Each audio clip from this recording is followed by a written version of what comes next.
نحمدہ ونصلی ونسلم علی سیدنا و مولانا محمد صلی اللہ علیہ وسلم رسولہ النبی الکریم الامین المکین الحنین الکریم الرؤوف الرحیم اما بعد، اس کا ایکو کم ہو سکتا ہے، فاعوذ باللہ من الشیطان الرجیم، بسم اللہ الرحمن الرحیم، واصبر نفسک مع الذین یدعون ربهم بالغداة والعشی یریدون وجہہ ولا تعد عیناک عنہم ترید زینۃ الحیاۃ الدنیا ولا تطع من اغفلنا قلبہ عن ذکرنا واتبع ہواہ وکان امرہ فرطا۔ صدق اللہ مولانا العظیم وصدق رسولہ النبی الکریم الامین ونحن علی ذلک لمن الشاہدین والشاکرین والحمد للہ رب العالمین۔ مولاي صل وسلم دائما ابدا علی حبیبک خیر الخلق کلہم محمد صلی اللہ علیہ وآلہ وسلم سید الکونین والثقلین والفریقین من عرب ومن عجم، هو الحبیب الذی ترجى شفاعته لکل حول من الاحوال مقتحم، بلغ العلا بکمالہ کشف الدجى بجمالہ حسنت جمیع خصالہ صلوا علیہ وآلہ۔ بآواز بلند ہدیہ درود و سلام پیش کیجیے، الصلاۃ والسلام علیک یا۔ اس بات سے پریشان نہیں ہونا کہ ہم تھوڑے ہیں، ہم جتنے ہیں محبت والے ہیں، اور اللہ کبھی بھی عدد کو نہیں دیکھتا، وہ جب بھی دیکھتا ہے دلوں کے اخلاص کو دیکھتا ہے۔ آئیے ذرا بواز بلند درود پاک پڑھیے الصلاۃ والسلام علیک یا وعلی آلک واصحابک یا سیدی یا حبیب اللہ، الصلاۃ والسلام علیک یا محبوب رب العالمین وعلی آلک واصحابک یا خاتم النبیین، الصلاۃ والسلام علیک یا محبوب رب العالمین وعلی آلک واصحابک یا جد الحسن والحسین۔ حاضرین محترم، قائدین تحریک منہاج القرآن، بندگان خدا، عاشقان مصطفیٰ صلی اللہ علیہ وآلہ وسلم اور غلامان اولیاء کرام، اللہ رب العزت کا بے پایہ لطف و کرم اور اس کا احسان عظیم کہ جس کی توفیق سے ہم ماہ ربیع الثانی کہ اس دن اللہ اور اس کے رسول صلی اللہ علیہ وآلہ وسلم اور آپ کی آل کے عظیم چشم و چراغ حضرت سیدنا شیخ عبد القادر جیلانی رضی اللہ تعالی عنہ آپ کا ذکر کرنے کے لیے اللہ کے پاک گھر میں جمع ہیں۔ اللہ رب العزت ہم سب کا یہاں آنا، بیٹھنا، سننا سنانا اپنی بارگاہ میں قبول و منظور فرمائے۔ حاضرین محترم، میری گفتگو کے دو حصے ہیں اور میں انتہائی اختصار کے ساتھ، جو بڑے بیٹھے ہیں، علماء کرام بیٹھے ہیں، بزرگ بیٹھے ہیں، قائدین بیٹھے ہیں، ان کو میں نے سنانا ہے، اور جو نوجوان میرے بھائی بیٹھے ہیں ان کو میں نے سکھانا ہے۔ اور آج بدقسمتی سے سوشل میڈیا کی یلغار نے یہ تصور ذہنوں میں پختہ کر دیا کہ ان اولیاء کرام کی بارگاہ میں جانا، ان سے فیض حاصل کرنا، ان کے ساتھ جڑنا، ان ساری چیزوں کا دین اسلام میں نعوذ باللہ استغفر اللہ سرے سے کوئی تصور ہی نہیں ہے۔ تو آئیے آج کی مجلس میں ہم یہ بات جاننے کی کوشش کرتے ہیں کہ وہ تصورات درست ہیں یا وہ تصورات درست ہیں جن کی بنیاد ہمیں قرآن سے بھی ملتی ہے، فرمان محمد مصطفیٰ سے بھی ملتی ہے۔ حاضرین محترم، میں نے آیت قرآنی تلاوت کی، اللہ رب العزت نے ارشاد فرمایا وَاصْبِرْ نَفْسَكَ مَعَ الَّذِينَ يَدْعُونَ رَبَّهُمْ بِالْغَدَاةِ وَالْعَشِيِّ۔ اللہ رب العزت کا قرآن ہے، ترجمہ آپ جو چاہیں اٹھا کے پڑھ لیں، میں فقط یہ نہیں کہوں گا کہ آپ کنز الایمان اٹھائیں، میں یہ نہیں کہوں گا کہ آپ عرفان القرآن اٹھائیں، بھائی ترجمہ قرآن مجید کا جو آپ چاہیں وہ اٹھا کے پڑھیے۔ اللہ رب العزت فرما رہے ہیں میرے بندو، میں رب ہو کر تمہیں یہ حکم دیتا ہوں، کیونکہ قرآن میں حکم کس کا ہے؟ اونچا بولتے جائیے، کس کا ہے؟ میں نے پھر کہا تعداد پہ نہیں جانا، اخلاص پہ جانا ہے۔ عتیق بھائی اور ان کی پوری ٹیم ہر ماہ کے آخری جمعہ میں یہ مجلس سجا کے بیٹھتے ہیں۔ اس مادیت کے دور میں نیکی کا ایک قدم اٹھا لینا بھی کسی جہاد سے کم نہیں ہے۔ حاضرین محترم، بھائی یہاں بیٹھتے ہیں، استقامت کے ساتھ یہ جاری ہے، ہم 50 ہوں 100 ہوں، ہم جتنے بھی ہیں، ہمارا دھیان خدا کے ساتھ جڑا ہے، محمد مصطفیٰ پاک صلی اللہ علیہ وآلہ وسلم کی ذات کے ساتھ جڑا ہے، اور آج ذکر سرکار غوث اعظم کے ساتھ جڑا ہے۔ ذرا آئیے، میں بات یہ کر رہا تھا، اللہ رب العزت کا حکم قرآن میں آیا وَاصْبِرْ نَفْسَكَ مَعَ الَّذِينَ، اے میرے بندے تو اپنے آپ کو جوڑ لے، مولا کن کے ساتھ؟ فرمایا یدعون ربہم بالغداۃ والعشی، ان لوگوں کے ساتھ اپنے آپ کو ہر لمحہ جوڑ لے۔ باری تعالیٰ کن کے ساتھ اپنے آپ کو جوڑے؟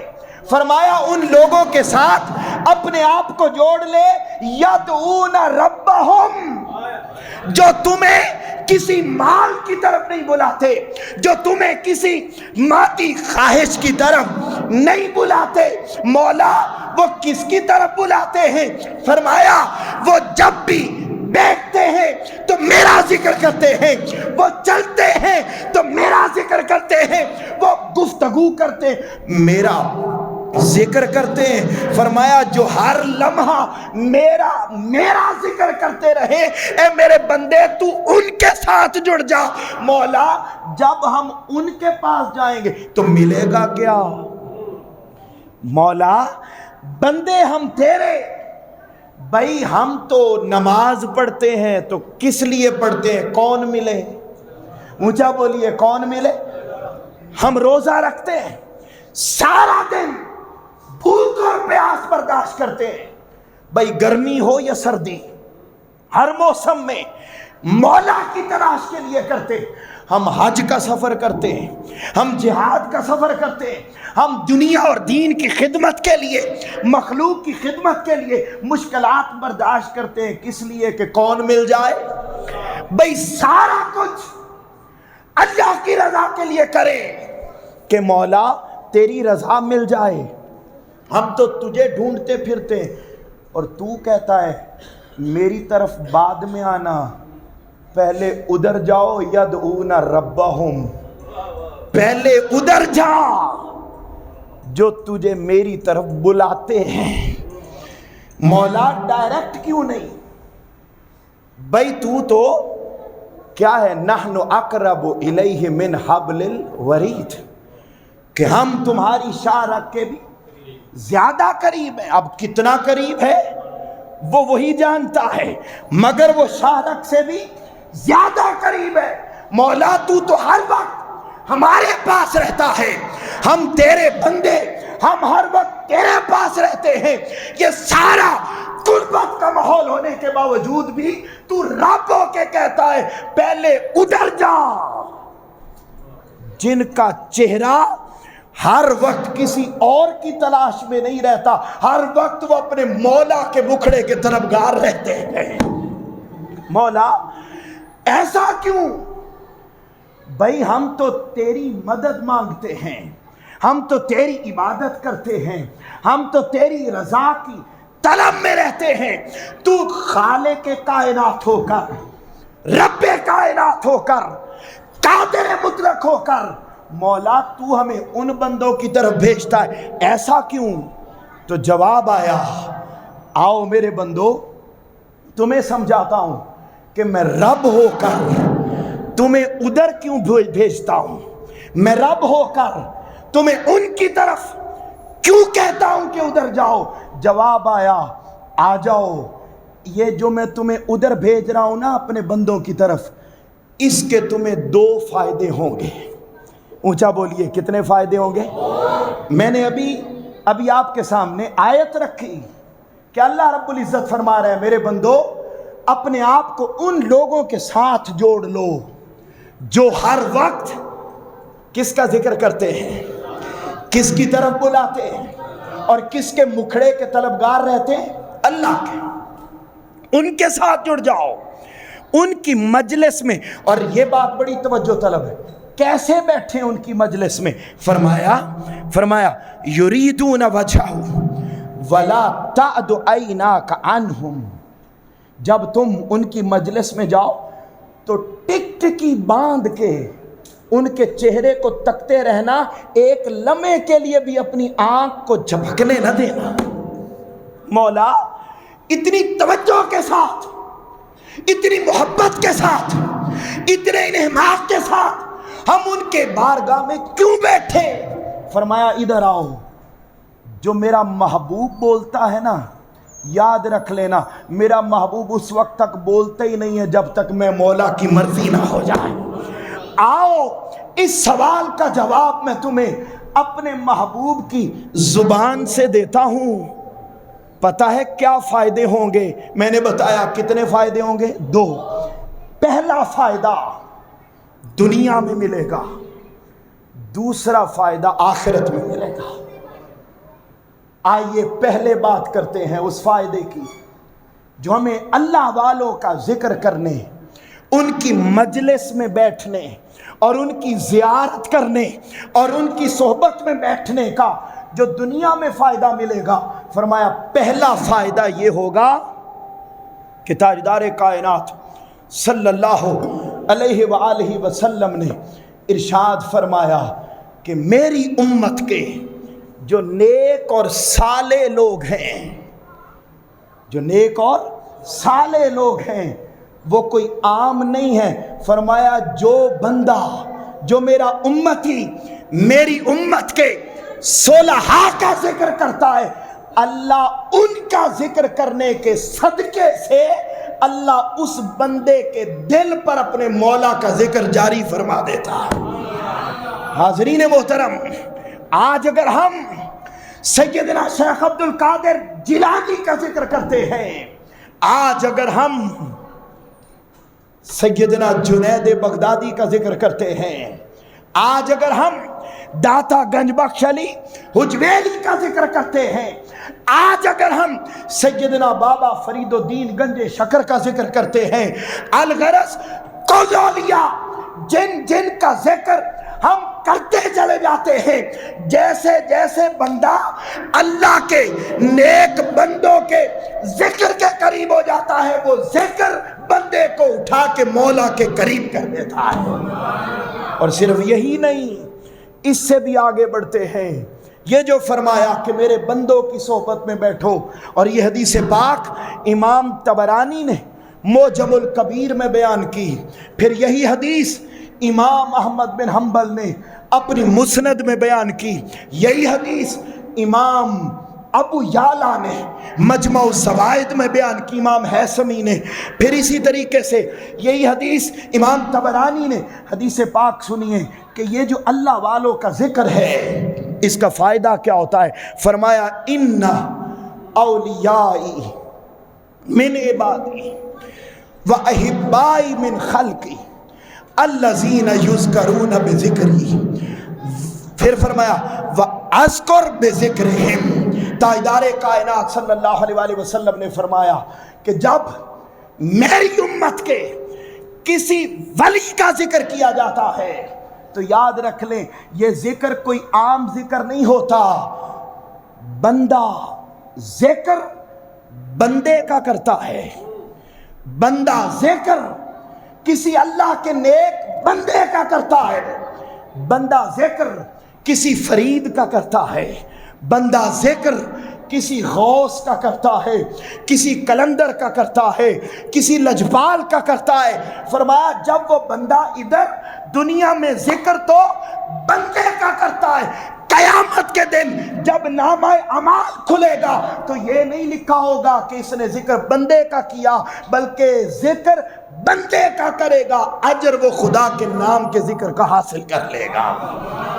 حاضرین محترم، یہ احادیث بدقسمتی سے نوجوان نسل تک نہیں پہنچائی جاتی، جس کی وجہ سے عام طور پر سوشل میڈیا کی الغار نے آج نوجوان نسل کو اولیاء کرام کی محبت سے دور کر دیا، ان کے ذکر سے دور کر دیا، ان کے نام سے دور کر دیا، اور اس سے بھی بڑھ کر کیا حدیث پاک ہے، اور یہ حدیث پاک مسلم شریف کی ہے، اور بڑی محبت کے ساتھ ذرا یہ حدیث پاک سنیے اور اپنا ایمان تازہ کیجئے کہ تاجدار کائنات صلی اللہ علیہ وآلہ وسلم کیا حدیث پاک میں ارشاد فرما رہے۔ میں مسلم کی حدیث پاک آپ کے سامنے رکھ رہا ہوں، اور یہ بڑی ایمان افروز کہ تاجدار کائنات صلی اللہ علیہ وآلہ وسلم نے ارشاد فرمایا، مسلم کی حدیث ہے، فرمایا قیامت کا دن ہوگا، قیامت کا دن ہوگا،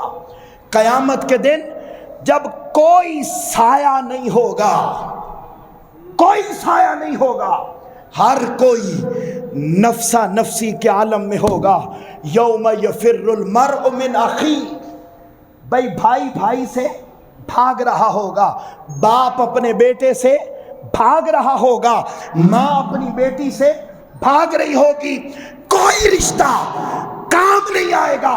تاجدار کائنات صلی اللہ علیہ وسلم نے فرمایا جب قیامت کا دن ہوگا، سورج سوا نیزے پر ہوگا، ہر کوئی پریشان دکھائی دے رہا ہے، خود خدا آواز دے گا، آج کدھر ہیں وہ لوگ، آج کدھر ہیں وہ لوگ جو میری خاطر ایک دوسرے سے محبت کیا کرتے تھے۔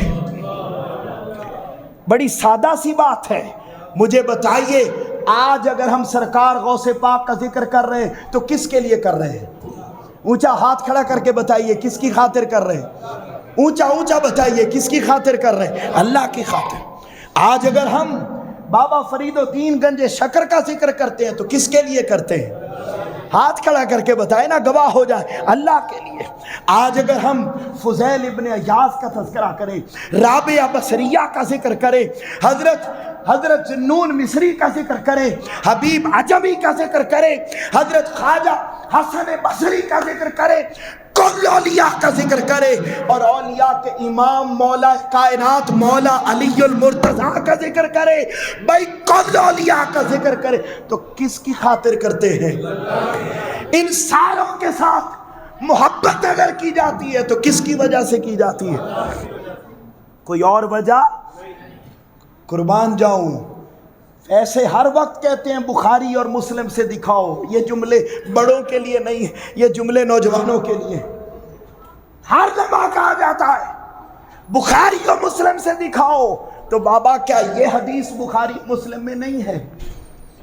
یہ بھی تو اسی بخاری اور مسلم میں کہ تاجدار کائنات صلی اللہ علیہ وآلہ وسلم خود ارشاد فرما رہے اور فرما کر اعلان کر رہے ہیں کہ جب قیامت کا دن آئے گا، اور قیامت کے دن جب کوئی سایہ نہیں ہوگا، بولیے کیا نہیں ہوگا؟ قیامت کے دن کوئی سایہ نہیں ہوگا۔ آپ نے وہ حدیث تو سن رکھی ہے نا کہ اللہ قیامت کے دن اپنے عرش کے تلے اس نوجوان کو جگہ عطا فرمائے گا جس نے اپنی جوانی کو پاک رکھا اور اپنی جوانی کو مصلے کے ساتھ جوڑ کر رکھا۔ اللہ اس کو عرش کے سائے تلے جگہ عطا کرے گا۔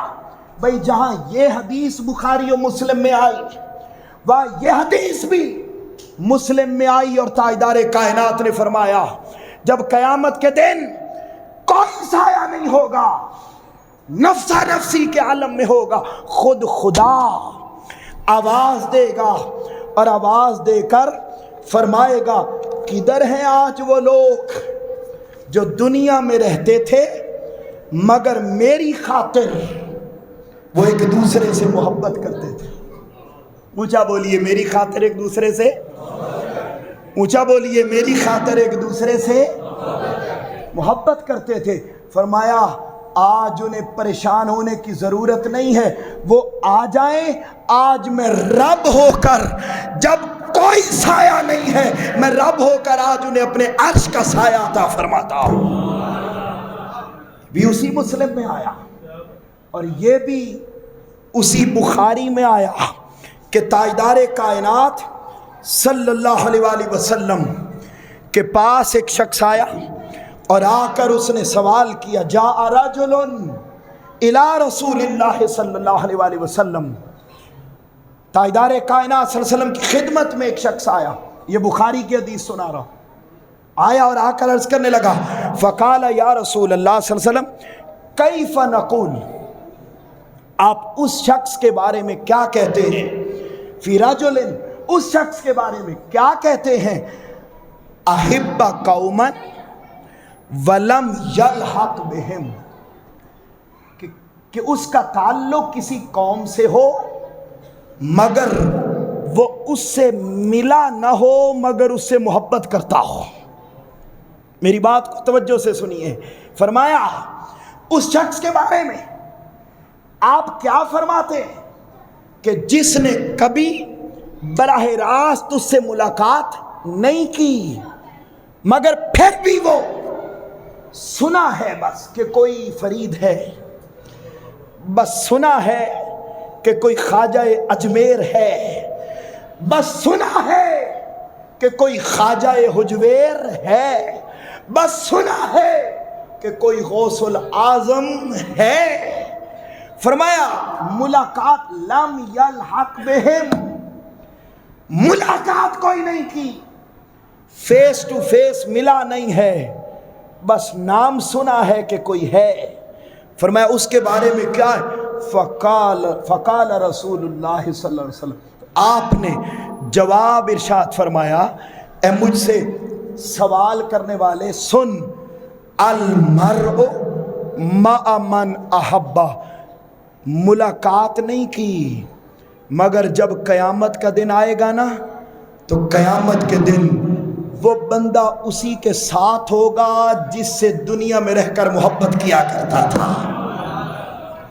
حاضرین محترم، یہ یا تو بخاری سے نکال دیں یا پھر جیسے باقی باتوں کو بخاری سے مانتے ہو تو پھر اولیاء کی محبت کو بھی ہمیں بخاری و مسلم سے ہی ماننا ہوگا۔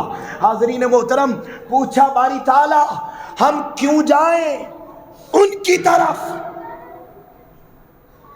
جو صبح و شام لوگوں کو مولا کی طرف بلاتے ہیں۔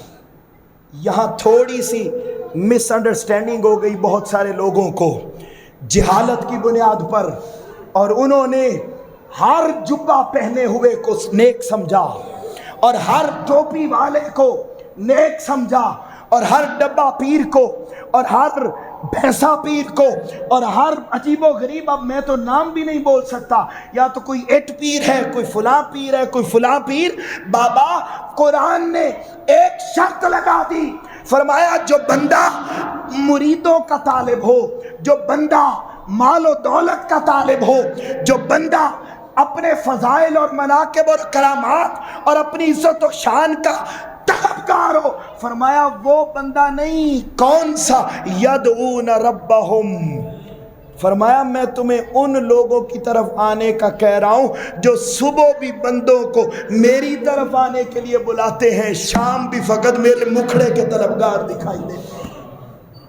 آج یہ مجالس اور یہ محافل اس لیے منعقد کی جاتی ہیں، اس لیے لوگوں کو بٹھا کے بلا کے، یہ قائدین تحریک منہاج القرآن اور ہر تحریک اور تنظیم میں ایسے لوگ موجود ہیں جو آج بھی اولیاء کی نسبت کی طرف بندوں کو بلاتے، یہ بلاتے اس لیے ہیں کہ ادھر بندہ ان کے ذکر کے قریب ہوتا ہے، وہ ذکر انہیں اٹھا کے مولا کے قریب کر دیتا ہے۔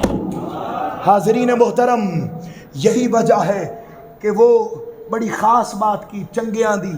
عبد الرحمن مکی صاحب اس بات کو اور اس شعر کو بڑی اچھی طرح جانتے ہیں۔ چنگیاں دی صحبتیں میں جویں دکان اتارا، سودا بھاویں لئیے نہ لئیے ہلے اور ہزارہ، اور مندیاں دی صحبتیں میں جویں دکان لوہارا، سودا بھاویں لئیے نہ لئیے چنگا اور ہزارہ۔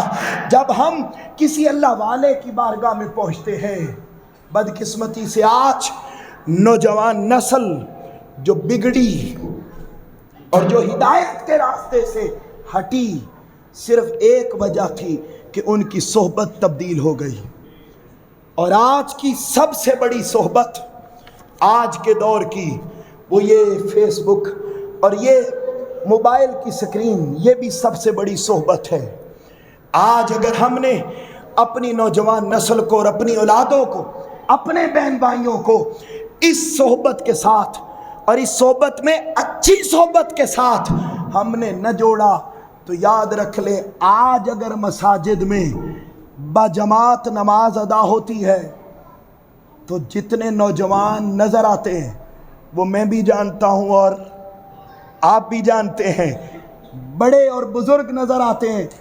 کل کو ان بزرگوں نے چلے جانا ہے تو ذرا سوچئے کہ جو حال آج سے 40 سال پہلے مساجد کا تھا، کیا آج وہ ہے؟ اونچا بولیے نا، کیا آج وہ ہے؟ تو ذرا سوچئے آج سے 40 سال بعد کا نقشہ کیا ہوگا۔ حاضرین محترم، اگر ان مساجد کو آباد کرنا ہے، اگر عبادت گاہوں کو آباد کرنا ہے، تو آج ہمیں اس بات کی طرف آنا ہوگا کہ ہم سب اپنی اولادوں کو، اپنے بہن بھائیوں کو، اپنے نوجوانوں کو ہم آج ان اللہ والوں کے ساتھ جوڑیں اور اس نظریے کے ساتھ جوڑیں کہ یہ دوستی دنیا میں بھی بندے کو اللہ کے قریب کرتی ہے اور آخرت میں بھی نجات کا ذریعہ بنتی ہے۔ جیسا کہ تاجدار کائنات صلی اللہ علیہ وآلہ وسلم نے ارشاد فرمایا، اور یہ بڑی ایمان افروز حدیث پاک، اپنا ایمان تازہ کیجئے۔ آقا علیہ السلام نے ارشاد فرمایا، اور یہ حدیث بھی بخاری کی سنا رہا ہوں، بخاری کی، تاجدار کائنات صلی اللہ علیہ وآلہ وسلم کی یہ 2 احادیث سنیے، اور احادیث سننے کے بعد میں آتا ہوں کہ وہ ذات جن کا آج ہم تذکرہ کر رہے ہیں، وہ ذات کیسی عظیم ذات تھی۔ حاضرین محترم، تاجدار کائنات صلی اللہ علیہ وآلہ وسلم نے ارشاد فرمایا، بڑی ایمان افروز حدیث، کہ یہ دوستی اور یہ محبت اور یہ نسبتیں قیامت کے دن کیسے کام آئیں گی۔ فرمایا تاجدار کائنات صلی اللہ علیہ وآلہ وسلم نے، اور یہ مسلم کی حدیث پاک کا نمبر 2569، اونچا بولیے کیا نمبر ہے؟ 2569، مسلم کی حدیث پاک۔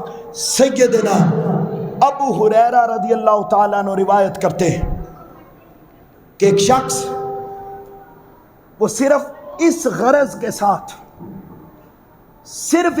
کے ساتھ کہ فلاں جگہ پر اللہ کا ایک نیک بندہ رہتا ہے، اللہ کا ایک نیک بندہ رہتا ہے، میں نے اس سے ملاقات کے لیے جانا ہے۔ فرمایا جب وہ بندہ اس نیک اللہ والے بندے کی ملاقات کے لیے چل پڑتا ہے،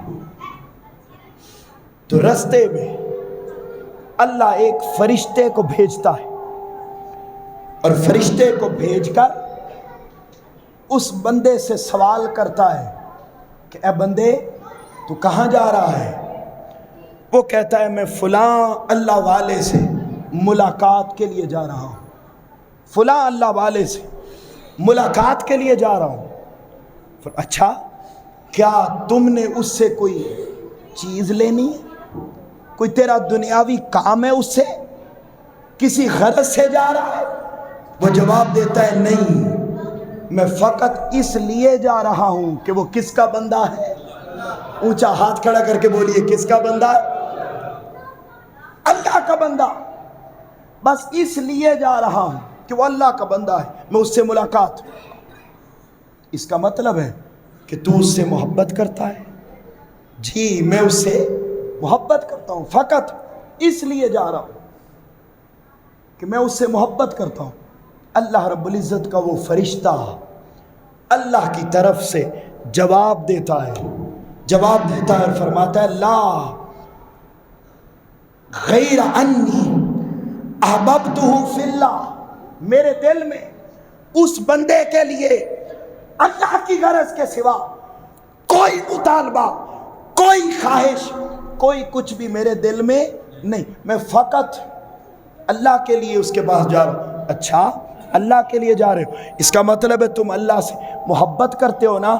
آؤ میں ہوں اللہ کا فرشتہ، میں اللہ کا پیغام تیری طرف لے کر آیا ہوں کہ جب تو اللہ کی رضا کی خاطر میرے بندے سے محبت کا اظہار کرنے کے لیے اس کی ملاقات کے لیے گیا ہے نا، تو سن، جس لمحے اس بندے کے لیے تیرے دل میں اس بندے کی محبت داخل ہو گئی، اس لمحے اللہ بھی یہ بندے تجھ سے محبت کرنے لگ گیا ہے۔ تو حاضرین محترم، یہ جو اللہ والوں کی محبت ہے یہ اللہ کی محبت کا ذریعہ بنتی ہے۔ اور جب ہم قیامت میں جائیں گے تو سنن ابن ماجہ کی بڑی ایمان افروز حدیث، اور وہ آپ نے یقیناً کئی بار سن رکھی ہے کہ تاجدار کائنات صلی اللہ علیہ وآلہ وسلم نے فرمایا قیامت کا دن ہوگا، یہ اولیاء قیامت کے دن بھی کام آئیں گے۔ اور کیسے آئیں گے؟ فرمایا جب اللہ ان کو بخش دے گا، اللہ ان کو بخش دے گا اور اعلان کر دے گا کہ جاؤ تم جنت میں چلے جاؤ، تو یہ دیکھیں گے کہ ہم سے محبت کرنے والے بہت سے لوگ ایسے ہیں کہ ہم تو جنت میں جا رہے ہیں مگر وہ جنت میں نہیں جا رہے بلکہ دوزخ میں ہیں۔ سنن ابن ماجہ حدیث پاک کا نمبر 60، تاجدار کائنات نے فرمایا وہ دیکھیں گے کہ وہ تو دوزخ میں پڑے، وہ اللہ سے جھگڑا کرنے لگیں گے لاڈ اور پیار میں کہ مولا یہ ہمارے ساتھ نمازیں پڑھتے تھے، ہمارے ساتھ روزے رکھتے تھے، ہماری زیارت اور ہمارے ساتھ مل کر تیرا ذکر کرتے تھے، مولا آج ہم تو جنت میں جا رہے ہیں، وہ جنت میں ہمارے ساتھ نہیں جا رہے۔ اللہ فرمائے گا میرے بندو جاؤ، جنہیں جنہیں تم پہچانتے ہو دوزخ میں سے جا کر ان کو نکال کے اپنے ساتھ جنت میں لے جاؤ۔ حاضرین محترم، دنیا میں اگر ان کا ذکر کیا جائے تو ذکر ان کا، اجر کن کے ذکر کا؟ اونچا بولیے، اجر کن کے ذکر کا؟ ان کا ذکر کیا جائے تو بندے کا دل کس کے ذکر کے قریب ہوتا ہے؟ اور جب آخرت میں جائیں گے تو کوئی سایہ نہیں ہوگا، ان کے ذکر، ان کی محبت اور ان کی سنگت کے سبب کس کے عرش کا سایہ ملے گا۔ اور جب جنت میں جائیں گے تو یہ تنہا نہیں جائیں گے، اپنے گناہگار محبت کرنے والوں کو بھی ساتھ جنت میں۔ آئیے جب ہم سرکار غوث الاعظم کا تذکرہ کرتے ہیں تو یاد رکھ لیں ذکر ہم سرکار غوث الاعظم کا کریں گے اللہ ہمارے دل کو بھی اپنے ذکر کے ساتھ جوڑے گا، ذکر ان کا ہوگا، اجر وہ ہمیں اپنے ذکر کا عطا فرمائے گا۔ آج کی رات ہم جو بیٹھے اور ہم جو تذکرہ کر رہے ہیں کہ وہ سرکار غوث العظم ایسے ہی نہیں بن گیا تھا کوئی، اس میں سب سے بڑا کردار یا ماں کا تھا یا باپ کا تھا۔ ماں اور باپ کے کردار کے بغیر نہ تو کوئی حسنین کریمین بنتا ہے اور نہ کوئی سرکار غوث العظم بنتا ہے اور نہ کوئی فرید الدین گنجے شکر بنتا ہے۔ یہ کل اولیاء کی تاریخ آپ اٹھا کے پڑھ لیں، آپ کو پیچھے اگر کوئی سب سے بڑی ریزن ملے گی تو خدا کی عزت کی قسم وہ ماں اور باپ کا کردار نظر آئے گا۔ اور کیا کردار تھا وہ تو سن رکھا ہے نا، کہ تقویٰ کا حال یہ تھا کہ پانی میں بہتا ہوا سیب بھی اگر آ رہا تھا تو شریعت میں تو جائز تھا کھانا، مگر سرکار غوث العظم کے والد نے وہ کھایا؟ بولیے نا، کھایا نہیں تھا۔ ارے بابا، جب باپ کی پاکیزگی کا حال یہ ہو، جب ماں کی پاکیزگی کا حال یہ ہو کہ ساری عمر کسی غیر محرم نے نظر اٹھا کے دیکھا نہ ہو، تو پھر بیٹا وہ پیدا ہوتا ہے کہ ابھی رسم بسم اللہ جاری تھی تو رسم بسم اللہ میں 18 سپارے قرآن کے سنا دیے گئے تھے۔ یہ ایسے نہیں تھا۔ آج لوگ اس بات کا بھی انکار کرتے ہیں کہ جی رسم بسم اللہ ہوئی تو 18 سپارے کیسے سنا دیے۔ قربان جاؤں، ان کی ان ساری باتوں کا رد تو آج سائنس نے کر دیا، اور سائنس کہتی ہے کہ جب بچہ ماں کے پیٹ میں ہو اور ماں کو جس انوائرمنٹ میں رکھا جائے، جس انوائرمنٹ میں رکھا جائے، بچہ جب بولنے لگے گا تو وہ کوئی اور بولی نہیں بولے گا، وہی بولی بولے گا جس ماحول میں بچے کی پرورش ہوئی ہو۔ حاضرین محترم، سائنس آج کہتی ہے، قربان جاؤں تاجدار کائنات صلی اللہ علیہ وآلہ وسلم کے محبوب اور امام الاولیاء سیدنا شیخ عبد القادر جیلانی نے اپنے بیٹے کو، جیلانی کی ماں نے اپنے بیٹے کو جب قرآن کی صحبت میں رکھا تو پھر پیدا یکم رمضان کو ہوئے تو پھر مشہور ہو گیا تھا کہ سیدہ دے گھر ایک منڈا پیدا ہویا ہے جڑا صبح دودھ پیندا ہے تے شام پیندا ہے، سارا دن دودھ نہیں پیندا۔ بھائی یہ مشہور باتیں ایسے نہیں ہو جاتی، پیچھے ماں کا بھی کردار ہوتا ہے، باپ کا بھی کردار ہوتا ہے۔ آج محض دم درود سے اولادیں تربیت نہیں پائیں گی۔ یہی وجہ ہے شیخ الاسلام ڈاکٹر محمد طاہر القادری آپ فرماتے ہیں ہمیشہ کہ بھائی تعویذوں سے اولادیں ٹھیک نہیں ہوتی، تربیتوں سے ٹھیک ہوتی ہیں۔ بولیے کیا میں نے بولا؟ تعویذوں سے اولادیں ٹھیک نہیں ہوتی، بلکہ کس سے ہوتی ہیں؟ تربیتوں سے۔ اور آج ہم تربیت کی طرف نہیں آتے، یا تعویذوں کی طرف آتے، یا دم کی طرف آتے، مگر قربان جاؤں یہ سیدنا شیخ عبد القادر جیلانی رضی اللہ تعالی عنہ جب مقام ولایت پر پہنچے تو کسی کرامت کے سبب نہیں بلکہ تربیت کے سبب، اور اس تربیت کا نام علم تھا۔ اونچا بولیے کیا نام تھا اس کا؟ علم۔ آپ فرماتے ہیں درست العلم حتی صرت قطبا، میں علم حاصل کرتا گیا، علم حاصل کرتا گیا، علم حاصل کرتے کرتے اس مقام پہ پہنچا کہ اللہ نے مجھے قطبیت کا مقام عطا فرما دیا۔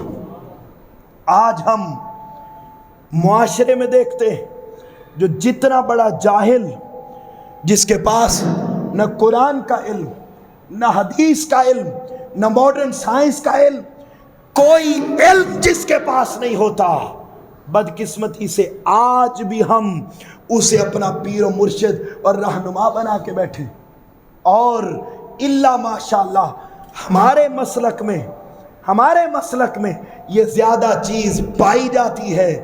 ہم اولیاء کے ماننے والے، ان کا احترام کرنے والے، مگر یہ جو بدعات ہمارے مسلک میں پیدا ہوئی، ان کا خاتمہ کرنا بھی ہمارے اوپر لازم ہے۔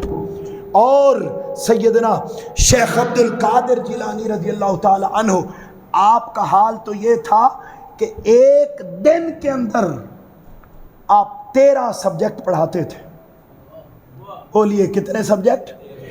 13 سبجیکٹ ایک دن میں، اور آپ کی ایک کلاس میں 70,000 سے لے کر 1,00,000 تک سٹوڈنٹ آپ سے پڑھ رہے ہوتے تھے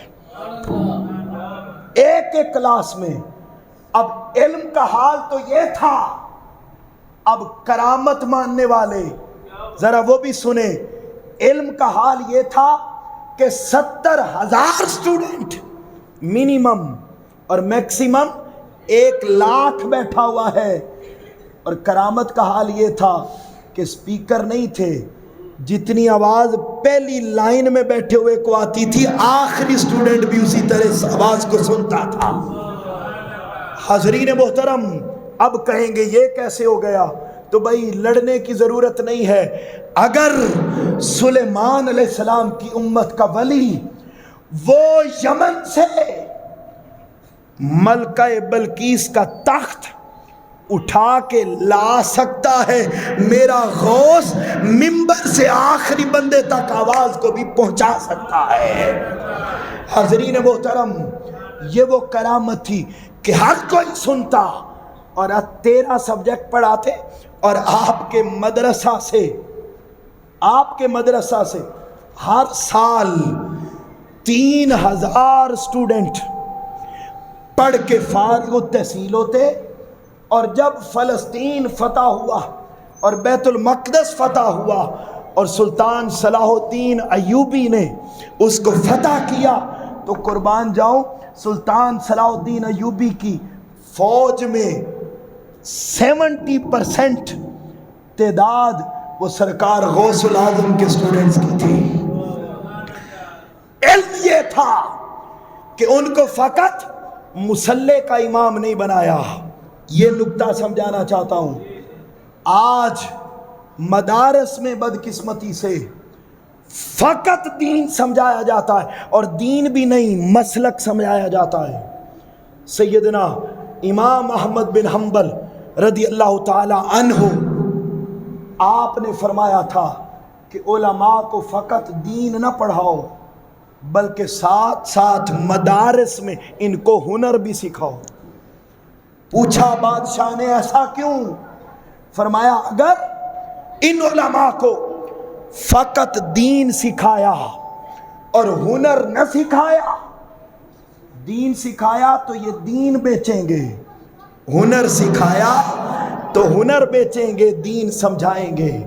آج بدقسمتی سے ہمارے معاشرے میں ہم سرکار غوث العظم ہوں یا کل اولیاء اور ائمہ ہوں، ہم ان کی تعلیمات کو پڑھ کے تو دیکھیں تو رونگٹے کھڑے ہو جاتے ہیں کہ ہم بالکل اپوزٹ ڈائریکشن پر چل رہے ہیں۔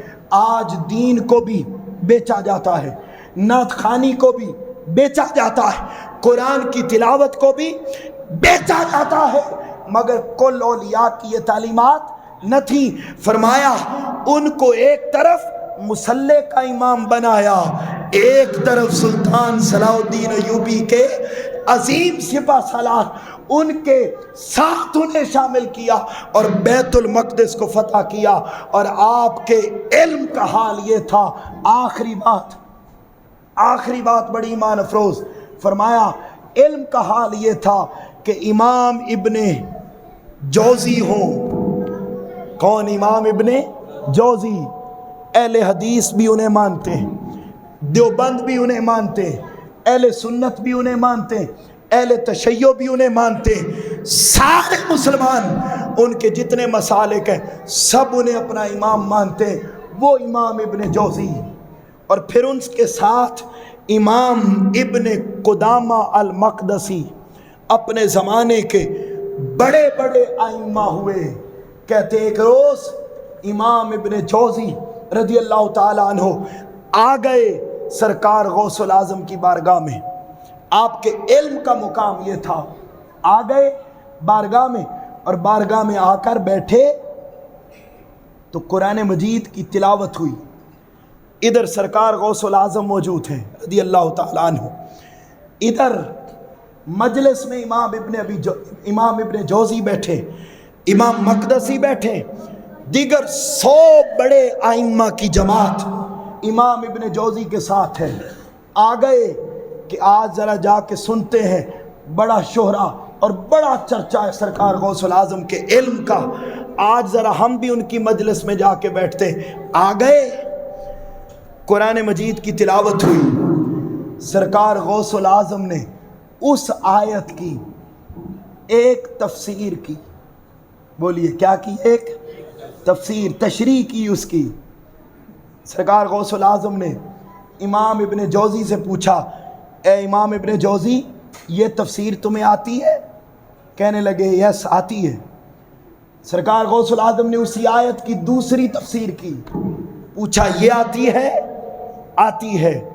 تیسری تفسیر کی. الغرض ایک تفسیر سے لے کر 11 تفسیروں تک جتنی تفاسیر کی اس آیت کی ساری امام ابن جوزی کو بولو آتی تھیں. جب 12ویں کی تو پوچھا آتی ہے؟ کہنے لگے نہیں آتی. 13ویں کی, 14ویں, حتیٰ کہ 40 تک تفسیریں کی. بھئی 1 سے 11 تک تو امام ابن جوزی کو بھی آتی تھی. جب 12 سے 40 تک کی تو ان میں سے کوئی تفسیر بھی امام ابن جوزی کو, اونچا بولیے, امام ابن جوزی کو نہیں آتی تھی. جب 40 تک نہ آئی تو 40ویں پہ پوچھا یہ آتی ہے؟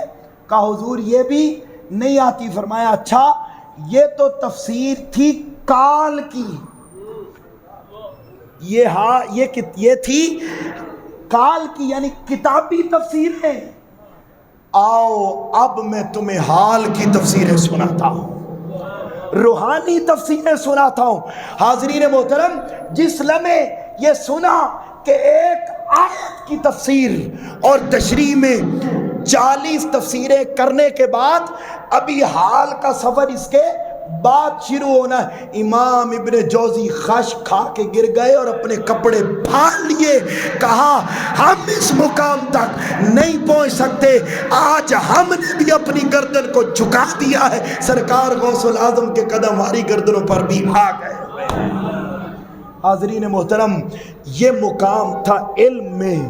آج اگر ہم اولیاء سے نسبت جوڑیں تو پہلے یہ دیکھیں, اور پہلے یہ جو بتا رہا ہوں یہ میرا درس نہیں ہے, یہ سیدی شیخ الاسلام ڈاکٹر محمد طاہر القادری کا درس نہیں, یہ ان کا درس ہے جن کا ہم سب نے کلمہ پڑھا ہے.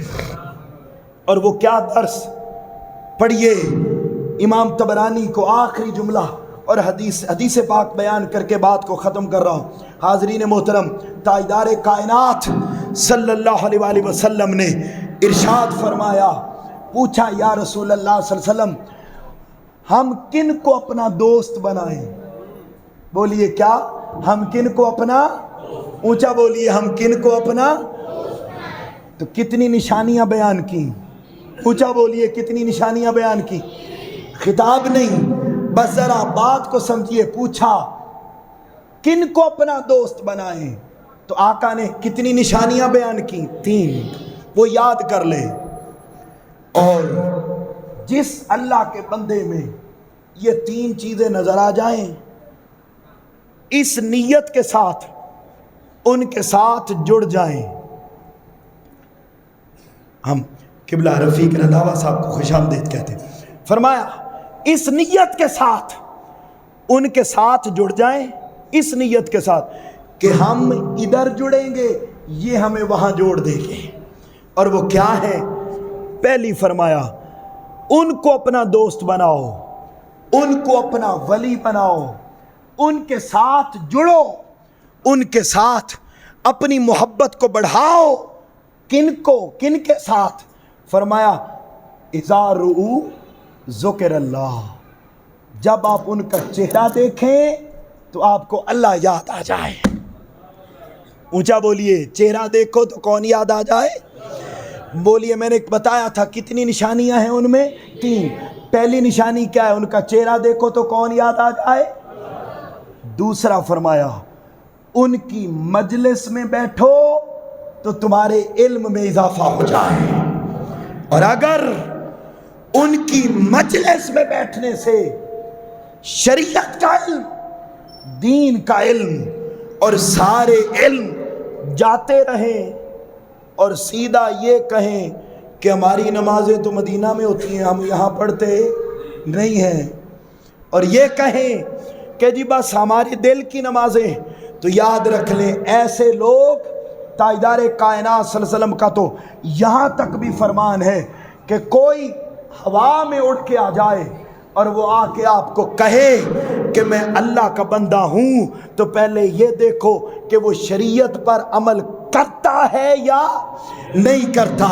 اگر شریعت پر عمل کرتا ہے پھر وہ اللہ کا بندہ ہے، اور اگر نہیں کرتا تو وہ سب کچھ ہو سکتا ہے، اللہ کا بندہ.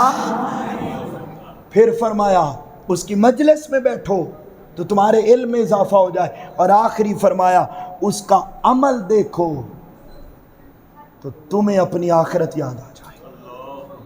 اور اگر سارا دھیان پیر صاحب کا اپنی ذات کی طرف ہی ہو، اپنی ذات کی طرف ہی ہو، اپنی ذات کی طرف، اور اپنے مرید بڑھانے کی طرف، اور اپنے لائکس اور شیئر، اب پیر بھی ماڈرن ہو گئے ہیں، لائکس اور شیئر یہ بڑھانے کی طرف ہو، تو یاد رکھ لیں وہ سب کچھ ہو سکتا ہے، وہ اللہ کا بندہ نہیں ہو سکتا. اور میں آپ کی اجازت سے بات میں نے ختم کر دی تھی، مگر عتیق بھائی ایک بات مجھے یاد آئی سرکار غوث العظم کی، وہ سنانا چاہتا ہوں. سنا دوں؟ یہ ذرا سنی. اور یہ بڑی خاص بات ہے، ہم سب قادری ہیں اور الحمدللہ اور سرکار غوث العظم کے ماننے والے. قربان جاؤں تاجدار کائنات صلی اللہ علیہ وسلم کی اس محبوب ہستی نے ایک طریقہ بتایا کہ کوئی بندہ اللہ کا بندہ کیسے بنتا ہے. بولیے کیا کوئی بندہ؟ ہم سب اللہ کا بندہ بننا چاہتے ہیں؟ ذرا ہاتھ کھڑا کر کے بتائیے.